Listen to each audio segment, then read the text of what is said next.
We're taught at a very young age that when life hands you lemons, you make lemonade. Get your lemonade! Perhaps that's where Jane Poole got the idea to open this lemonade stand in Jefferson County, Colorado. Get your lemonade! Poole has lymphoblastic leukemia. She's selling lemonade to help her family pay for the chemotherapy. Drafted by the Golden State Warriors in 2009, Steph Curry quickly became a cornerstone of the franchise, turning the game on its head with his exceptional three-point shooting and playmaking abilities. Stephen Curry, and that's crazy, man. on this night, 500 more games. That's crazy. yeah, and you look at the three-point attempts as well. But this side of Curry is only half the gist. Beyond the court, Curry is also known for philanthropic efforts you won't even see on social media. A touching example includes his encounter with a Lemonade teenage girl one fateful night. What transpired that night that left everyone speechless? Join us as we uncover a side of a Steph Curry you haven't seen anywhere before. Steph's encounter at the lemonade stand. Oakland was alive with energy. It was October 27th and the Warriors' home opener against the Los Angeles Clippers. Fans filled the Chase Center, hoping to witness another basketball bliss from Steph Curry, the Golden State Warriors' crown jewel. Steph Curry and his family have strong ties to Oakland, California. There, they actively support local initiatives and interact with the community during summer events. Oakland has a special place in the Curry family's heart. The Curry family are famous for showing up to support Oakland causes, from school programs to local sports events, and everyone knew about Steph's deep roots in the city. Before the game tipped off and the pre-game rituals began, Steph Curry decided to take a walk through his old Oakland neighborhood. He was looking to reconnect, to soak in the energy of the city he loved, when whispers began about a little girl's lemonade stand aiming to fund her chemo treatments. They put up a lemonade stand, but this is what makes this different. They weren't trying to make money to buy something for themselves. Our Tim Pamplin shows us how, even at such a young age, these little guys are giving back in a very big way. And it wasn't long before the story caught the Ohio-born star's attention. When Curry asked about the girl, he was told she wasn't around yet, but would set up tonight since it's game day. Steph then headed back to the arena for his game. Steph Curry put up some good numbers on that day. During the Golden State Warriors' home opener against the Los Angeles Clippers, Curry was in rare form, shooting with precision and keeping the Warriors in contention through every quarter. He scored 18 points with a shooting percentage of 54.5% from the field, including a 57.1% from the three-point range. But that night, something seemed to pull him off his game ever so slightly. And despite Curry's 18 points and a shooting percentage that would make any player envious, the Warriors fell short. As the final buzzer sounded, the crowd's cheers were dampened with disappointment. A few fans trickled down to the court, hoping for autographs, but Curry's mind was elsewhere. He had plans tonight that didn't involve press interviews or fan meet and greets. He slipped out of the stadium, unnoticed, onto the quiet, moonlit streets of the city he loved. Walking through his old neighborhood for the second time that day, the memories washed over him like waves. Oakland had been good to him and his family. This city was home to some of his most cherished memories. But tonight was different, and even Curry couldn't have anticipated what followed. As he passed on a narrow street across the game arena, there was this little girl just around the corner. Her small stand was set up beneath a streetlight, and she also had solar bulbs. Hand-painted signs and a few string lights were used to decorate her makeshift stall. It was the girl who had been whispered to sell lemonade for her chemo treatments. This is both sweet and sad. A little girl selling her own lemonade to help pay for the brain surgery that she desperately needs. Like many families battling childhood cancer, her family had been drained not only emotionally, but financially. Treatment costs for leukemia are steep, and while some families can get support, others face an overwhelming burden. The costs of doctor visits, hospital stays, medications, and specialized treatments can add up really fast. Having causes like this and setting up stands for treatment support is not unusual in some parts of Oakland, and putting such stands closer to public areas or common access routes was a good way of catching people's attention and really rallying support.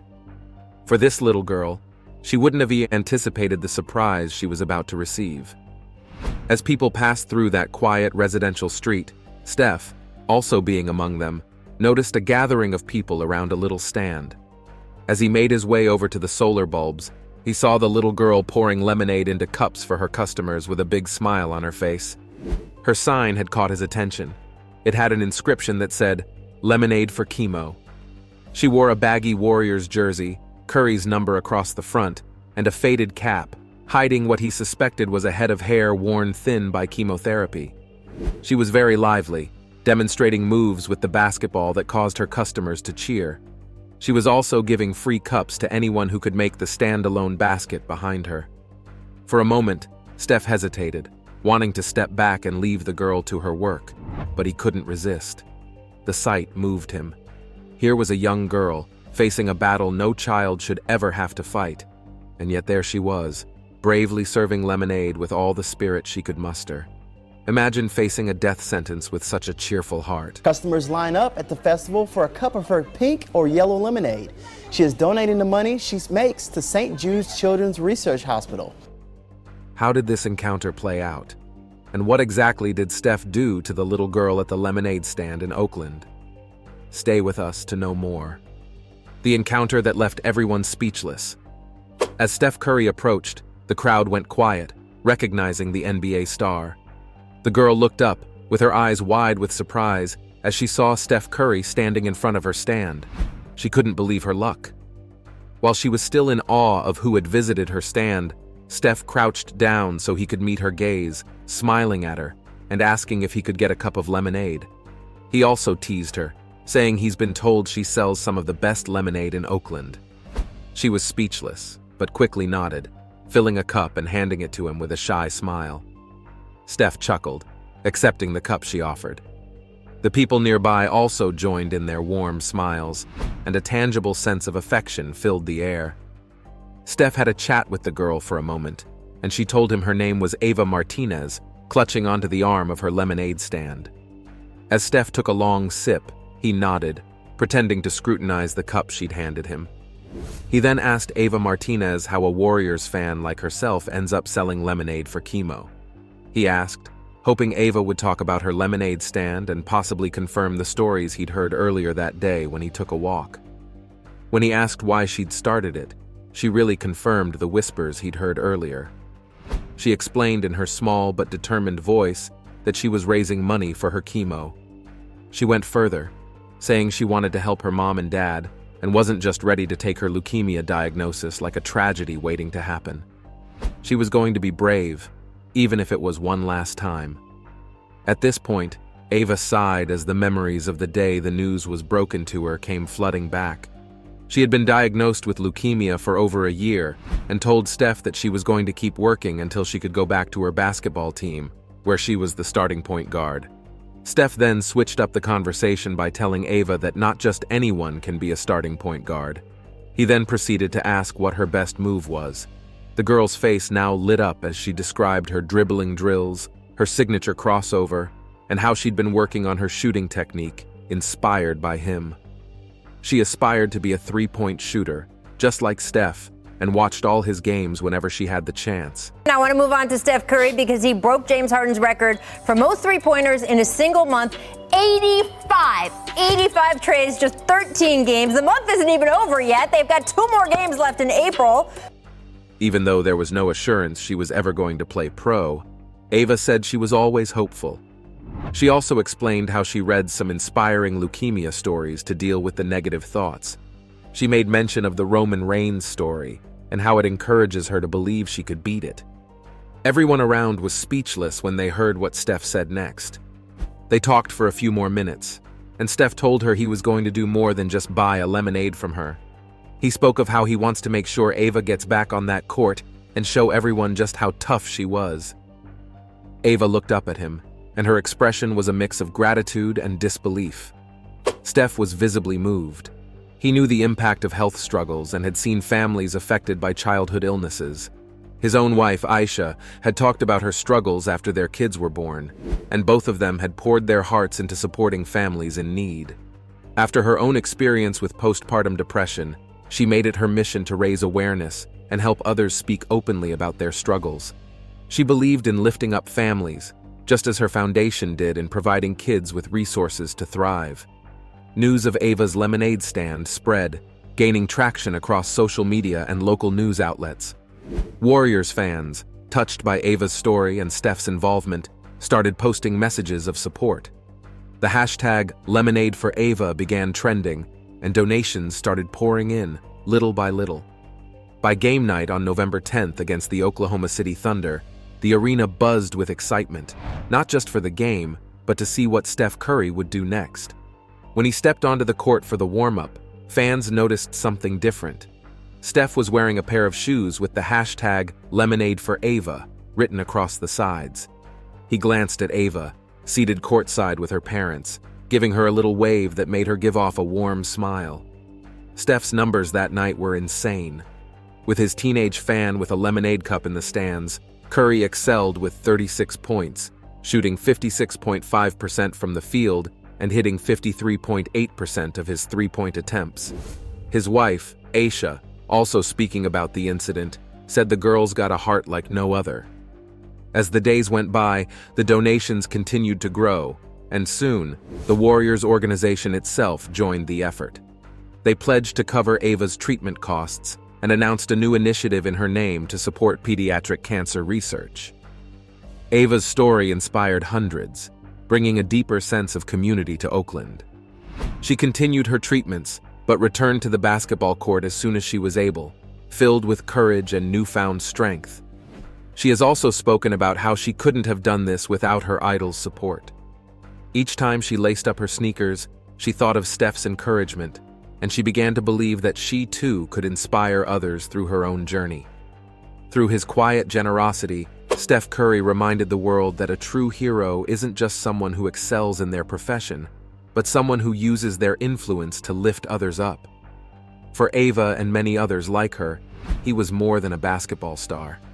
Steph was a source of hope, proof that even the smallest acts of kindness can change lives. Four-time NBA champion and now Olympic gold medalist, Steph Curry. Steph has started his own charity impacting youth in the Bay Area and specifically in my hometown of Oakland. Eat, Learn, Play. It started in 2019 and it aims to end childhood hunger, ensuring that students have access to a quality education. Most pizza-loving humans would go out of their way for the perfect slice of pizza, and Steph Curry is no exception. On the 6th day of November, 2024, the American basketball star made an unexpected stop at a popular pizza parlor in Beverly Hills. Little did he know that his need for a sizzling slice of pizza that day would lead him to an unexpected experience. Just as he was about to place his order, he stopped cold at the sound of two boys whispering behind him. How this whisper later changed their lives would bring tears to your eyes. The whisper that brought help. Although he was used to his packed schedule, he felt this sudden need for a quick escape. So, on this regular Tuesday afternoon, Steph Curry decided to take a break from his busy day. Training, press conferences, and the endless meetings had made the day feel long and heavy, but this craving for his regular sweet slice of pizza got a bigger hold of him. Curry, as typical of him, loves his strong, classic American slice of pizza, the kind that took him back to his simpler family days in California. It was a small comfort, a connection to his childhood years. Meanwhile, this sweet craving for pizza would later birth another sweet story of love and kindness. NBA star Stephen, along with his family, made the holidays a little brighter for 1,000 families. Without thinking twice, Curry threw on his jacket and grabbed his keys, heading to a cozy pizza parlor tucked away in a quiet corner of Beverly Hills. The idea of Steph Curry, an award-winning basketball player and global humanitarian, slipping into a small shop on a whim felt oddly refreshing. No cameras, no entourage, just Curry, in search of a simple pizza. He parked his car and stepped out, dressed casually in a well-worn leather jacket and jeans, looking every bit the relaxed, approachable man he was. As he walked into the pizza parlor, the soft chime of the doorbell announced his arrival. The place was quiet, with only a few people enjoying their drinks. The aroma of freshly ground tomato sauce filled the air. George scanned the menu, though he already knew exactly what he wanted, a medium-sized pack of pizza. The young attendant behind the counter noticed him, and her eyes widened ever so slightly. It wasn't every day that Steph Curry, the face of American basketball, wandered into her shop. She did her best to stay professional, clearing her throat as she greeted him. She then proceeded to ask him what he would love to have. Curry gave her a friendly smile, one that put her instantly at ease. He then asked to be served a medium-sized pack of pizza.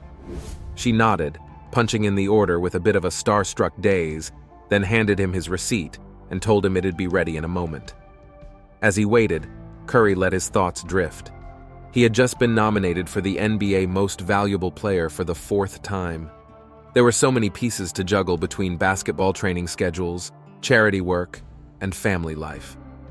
But for now, he was content to soak up this rare, quiet moment, surrounded by the hum of the shop baking oven.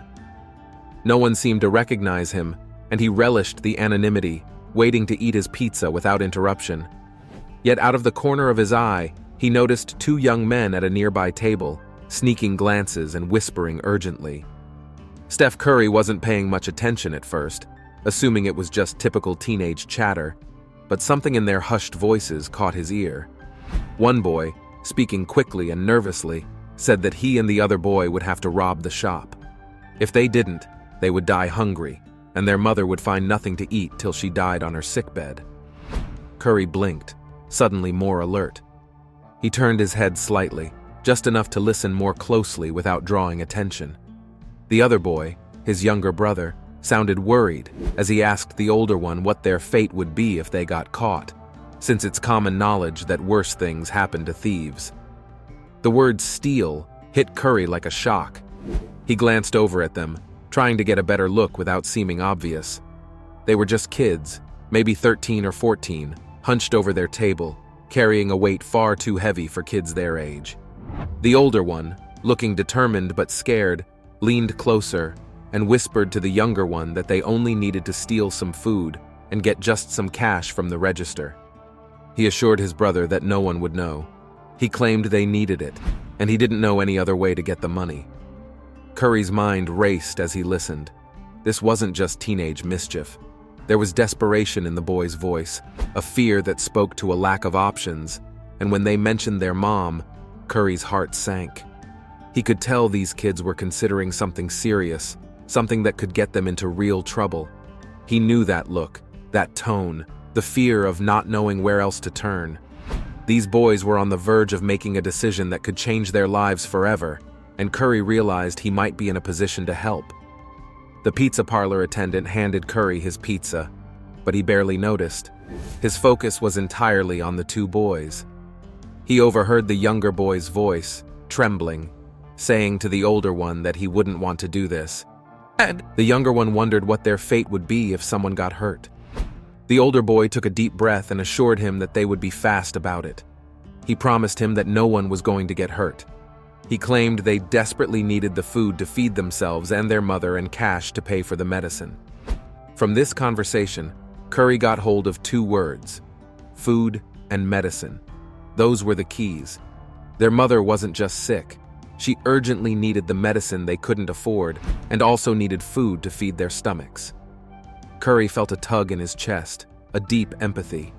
He couldn't just walk away, but he also couldn't confront them directly. They would panic, maybe do something reckless. He had to handle this carefully. Curry was a problem solver, both on screen and off, and right now, these boys had a real-life problem that needed a solution before they took a drastic step. He approached the counter and said softly to the attendant. He asked if she could add a couple packs of pizza to his order. He claimed he needed something hearty for a couple of kids, and that this is where the real thing happened: Steph Curry's magnificent kindness. With his packs of pizza in hand, Curry made his way over to the boys' table. They didn't notice him at first, lost in their anxious conversation. But as he got closer, the older boy looked up, his eyes widening in shock as he recognized the man in front of them. Curry smiled gently, trying to appear friendly. Holding up the packs of pizza and his bag, he asked if the boys would mind if he joined them. He said he got a few extra packs of pizza and he'd hate for them to go to waste. He suggested that perhaps the boys would like to help him out. The boys exchanged a nervous glance, clearly starstruck and uncertain, but the tension in their shoulders didn't fade completely. They were still on edge, ready to bolt. Yet the offer of food, and perhaps the shock of Steph Curry standing there, made them hesitate. The older boy agreed, though his voice quivered slightly. Curry settled into the chair across from them, sliding the pizza over. After much silence, he asked to know what brought the two boys to the pizza parlor. He asked this question casually, trying to keep the conversation light and give them a chance to open up if they wanted. They looked at the food, eyes wide with confusion and hunger. Being young and struggling made it hard to think straight, and Curry could see how weary they were. He waited, letting them take a few bites, hoping the warmth of the food would help calm their nerves. Finally, he spoke, his tone casual and gentle. He told them that he couldn't help but overhear a bit of their conversation. He said that the conversation sounded like the boys were dealing with something really tough. The boys froze, mid-bite, their faces paling. The older one quickly went on the defensive, stammering. He argued that they weren't doing or planning to do anything wrong. He said they were just talking and that was all. Curry nodded, his expression understanding. Curry said he got the drift. He said he knew that the boys were not in trouble. He just wanted to help. He told the boys that he heard them mention their mom and asked if she was sick. The younger boy's eyes filled with tears, though he tried to blink them away. The older boy, protective and wary, swallowed hard and nodded affirmatively. His voice barely steady, he said that they had been super hungry for days, and their mother was also really sick and needed cash to purchase medicine. The boy claimed they had no money. They tried everything to solve their problems, but they failed. Curry's heart clenched. These kids were barely teenagers, yet they were carrying an enormous burden, fighting to feed themselves and keep their mom alive. They seemed desperate, backed into a corner with nowhere to turn. Amidst tears, the older one told Curry that it was never their desire to steal. He continued, voice quivering, and alluded their problems to the lack of options. They did not know what else to do. Curry leaned forward, his gaze steady and compassionate, and told the boys that he knew they were scared. He said he also knew that there was no other way available, but he felt going down the path the boys had chosen won't make things easier. It'll only add to their troubles. The older boy dropped his gaze, blinking hard, and asked what else they could do. He lamented that the medicine is so expensive and the bills keep piling up. They didn't want to lose their mother and were equally hungry. Curry took a deep breath, choosing his words carefully. He said he could help. Curry told the boys softly that he has been lucky in life, sure, but he had also seen tough times, and he understood what it's like to feel desperate. He promised to help the boys and their mom and believed there was a better way through it. The boys looked at him, disbelief and hope mingling in their eyes. Why would Steph Curry of all people want to help them? Curry saw the doubt on their faces and reassured the boys that he would cover the medical costs to make sure their mom gets the care she needed. For a moment, silence hung between them as the boys stared, hope dawning in their tired eyes. Slowly, the older boy's shoulders relaxed, as if a heavy weight had just been lifted. The younger boy's lip trembled, and for the first time since Curry had approached them, he let out a shaky breath. He then whispered, "Thank you," to their new benefactor, with tears spilling over. Curry reached across the table, giving the boy's shoulder a gentle squeeze. He looked at them and told them that they were going to be okay. They would get through this together.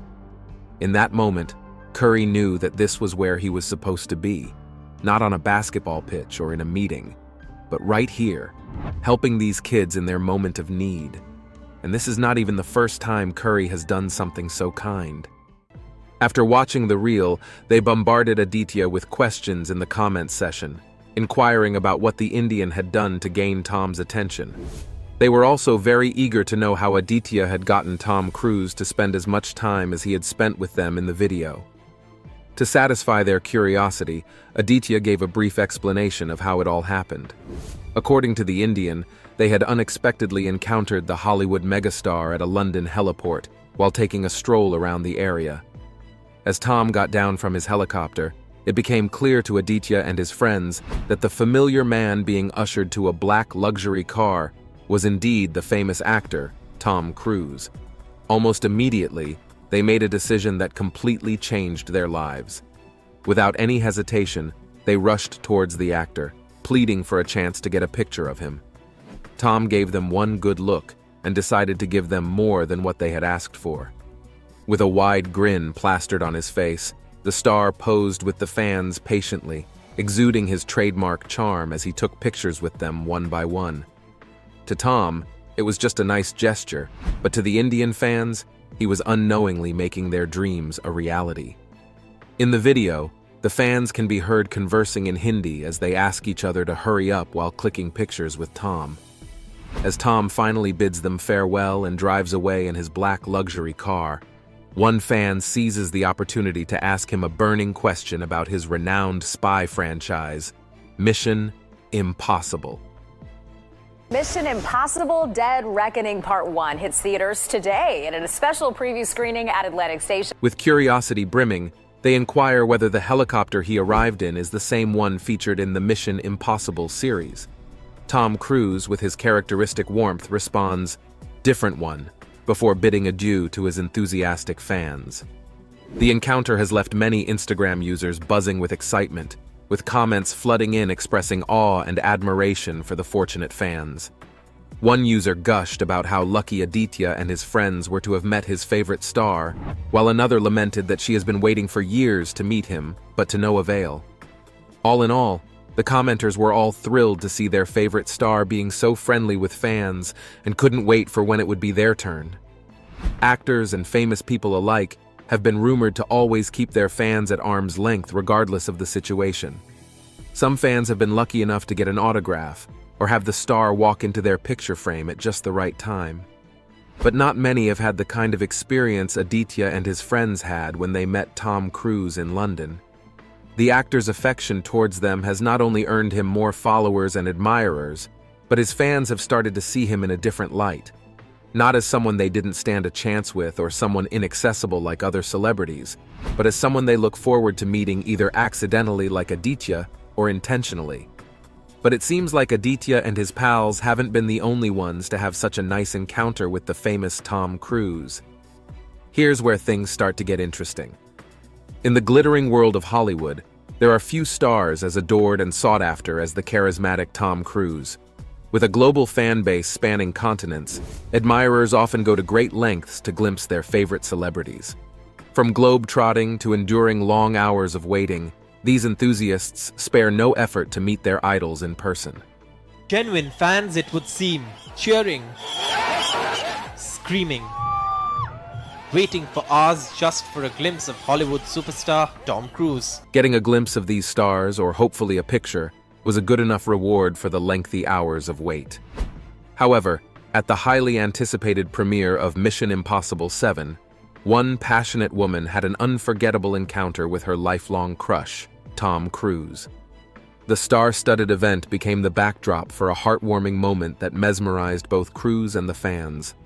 The woman, at Grace_TRX, an Instagram user, took to Instagram to share a video of her speaking to Tom Cruise and expressing her admiration for him. In the video, she can be seen standing on the opposite side of the barricade at the red carpet of the premiere, waiting for her turn to meet the actor.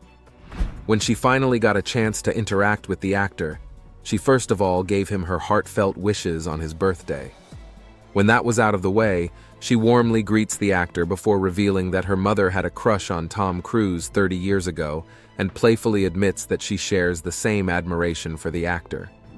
Upon hearing this, Cruise responded in a lighthearted and jesting manner, telling her he hopes her dad is okay with both his wife and daughter having a crush on him. Cruise's humorous reply has gone viral on social media, earning the actor more points for being friendly and easygoing. The internet is excited, as people can't get enough of his witty retort as he blushes at the comments made by the woman.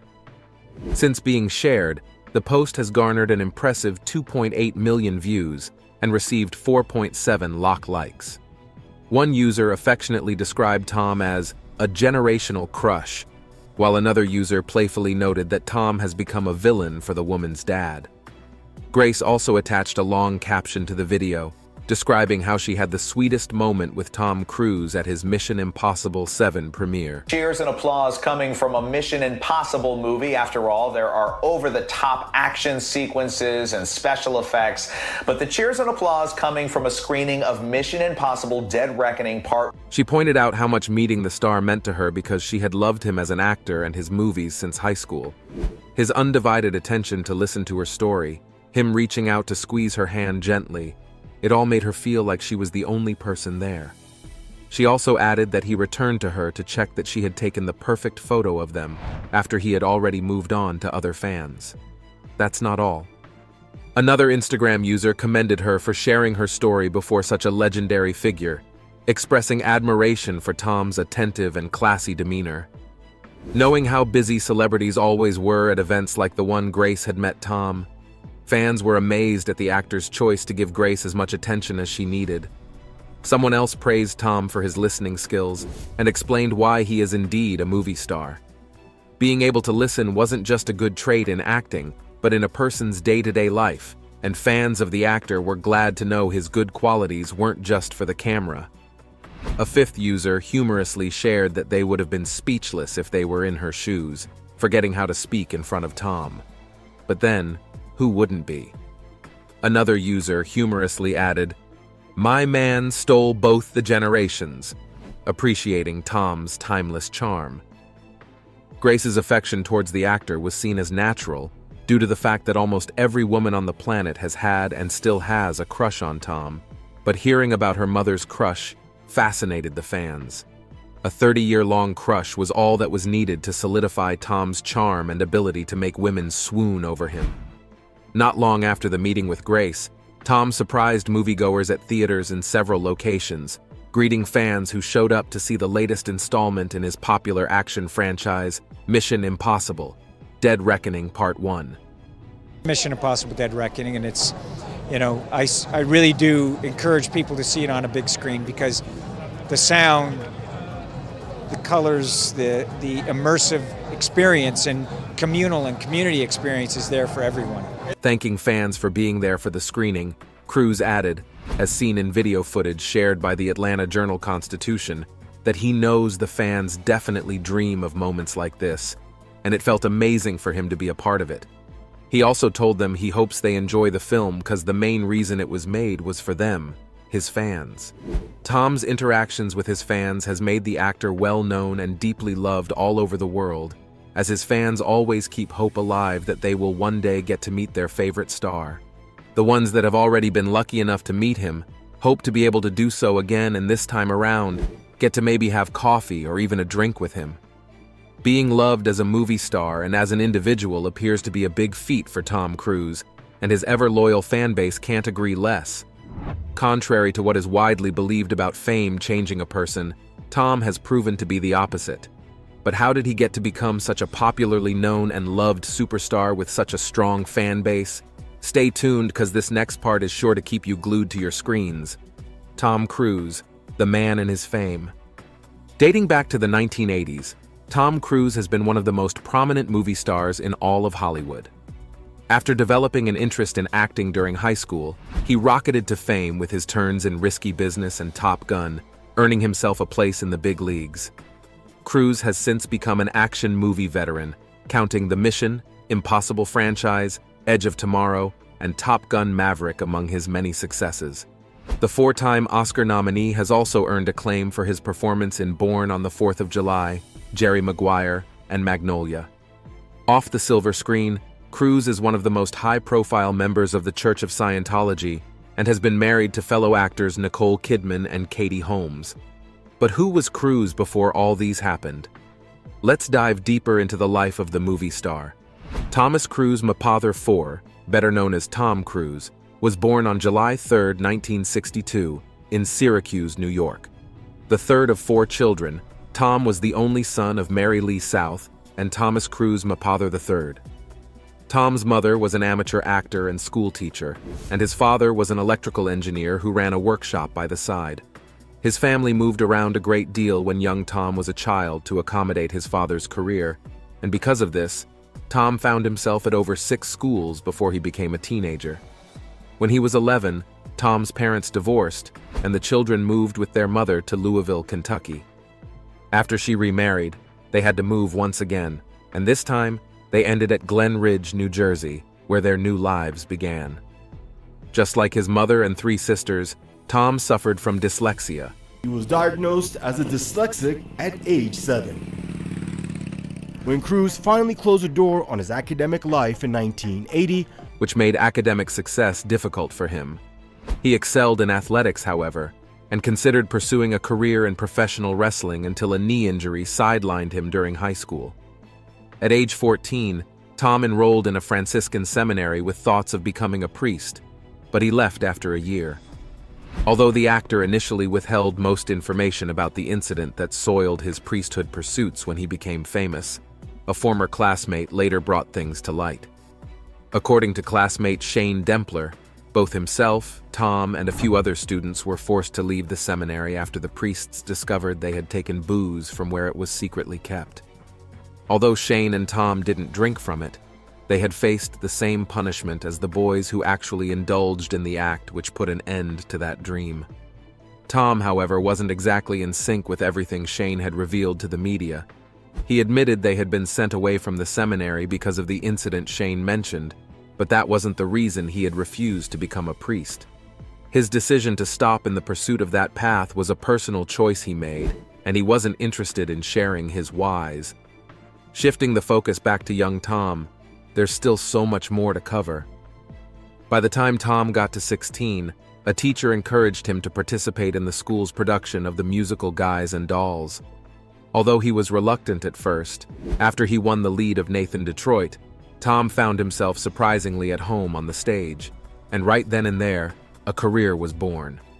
Determined, Tom set a 10-year deadline for himself in which to build an acting career and become as famous as the people he saw on TV. With his heart set on his goal, Tom left school and moved to New York City, where he struggled through audition after audition before landing an appearance in 1981's Endless Love, starring Brooke Shields. Around this same time, he snagged a small role in the military school drama Taps, 1981, co-starring Sean Penn, and everything seemed to finally be coming together for him. His role in Taps was upgraded after director Harold Becker saw Tom's potential to become more than he was, and decided to give him a shot at a more important role. Tom's performance caught the attention of a number of critics and filmmakers, giving him a step into the spotlight he had craved and worked towards for a very long time. With more attention on him, Tom decided to apply for more roles, hoping to catch his big break sooner than later. In 1983, Tom made an appearance in Francis Ford Coppola's The Outsiders, which also starred Emilio Estevez, Matt Dillon, and Rob Lowe, all prominent members of a group of young actors the entertainment press dubbed the Brat Pack.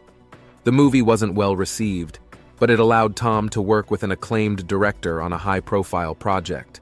Not allowing the rating of the movie deter him, Tom took the next opening that came his way and landed himself yet another role. His next movie, Risky Business, 1983, grossed $65 million and became one of the most profitable movies at the box office that year. It also made Cruz a highly recognizable actor, thanks in no small part to a memorable scene of the young star dancing in his underwear. However, that was just the beginning of a trip to the land of fame.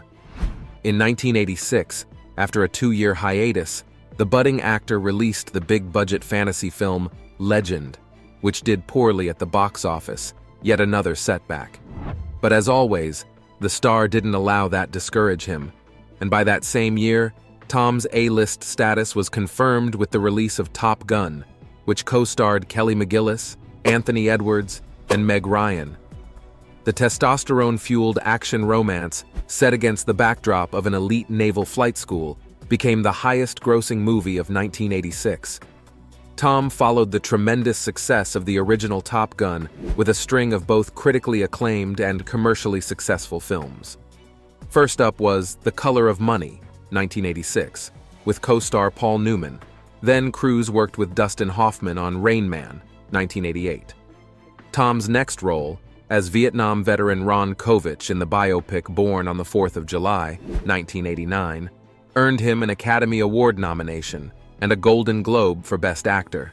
Tom Cruise joined the fight with a bold move. He reportedly mailed back his 3 Golden Globes. He won 2 Best Actor awards for his role in Jerry Maguire in Born on the 4th of July. He also won a Supporting Actor trophy for Magnolia. Decades later, Cruise returned to his role as fighter pilot Pete Maverick Mitchell in the action-packed sequel Top Gun Maverick, 2022, which picks up more than 30 years after the original. Critics heaped praise on the movie, and in addition to becoming the second highest-grossing film of the year, it earned an Oscar nomination for Best Picture. With Top Gun's success, Tom has skyrocketed to the top of the leagues where he has always dreamed of being, and along with this fame came privileges and opportunities. Along with the success and popularity of the Mission Impossible franchise, Tom has acquired a fan base unlike any other, with fans who admire and love the actor. From that little kid with a dream of becoming an actor, Tom Cruise has become a movie star with an outstanding career. One thing worthy of note has to be the actor's unwavering love for his supporters, regardless of the position he finds himself. Back when he was just an upcoming actor, Tom treated the little fans he had with respect and love.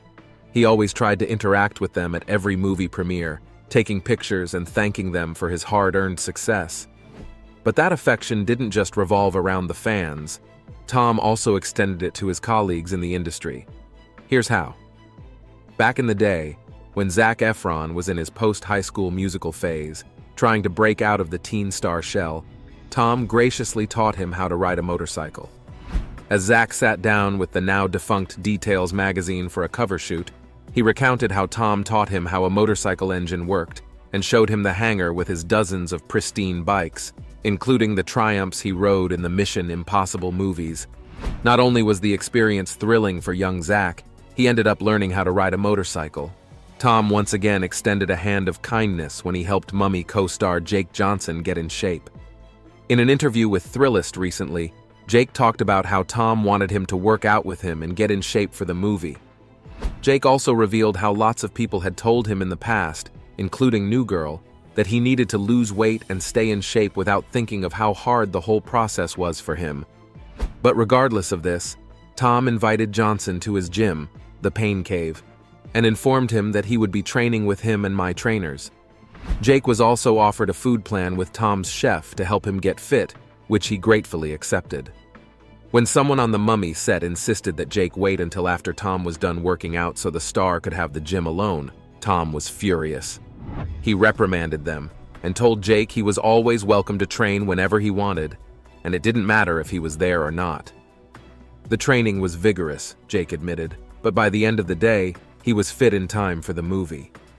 Zac and Jake are just 2 people out of the numerous co-stars Tom had helped in one way or the other. So far, Tom has not let the fame change his kind heart, and he keeps showing up for his colleagues, family, and most especially, his fans. Even with his involvement with Scientology, as one of the most prominent celebrity members of the Church of Scientology, and the numerous controversies surrounding the religion and the church, Tom remains loved and respected all over the world. Although some fans of the actor criticizes his relationship with the church, they still admire him as a great actor and a decent human being, which has always been what the actor has really sought after for the longest time. With substantial evidence backing up Tom Cruise's kind nature, do you think he would later change, or will he remain ever loved and admired worldwide? Let us know what you think in the comments section. Remember to like, share, and subscribe for more. Also, click the following video shown on your screen. You will enjoy it.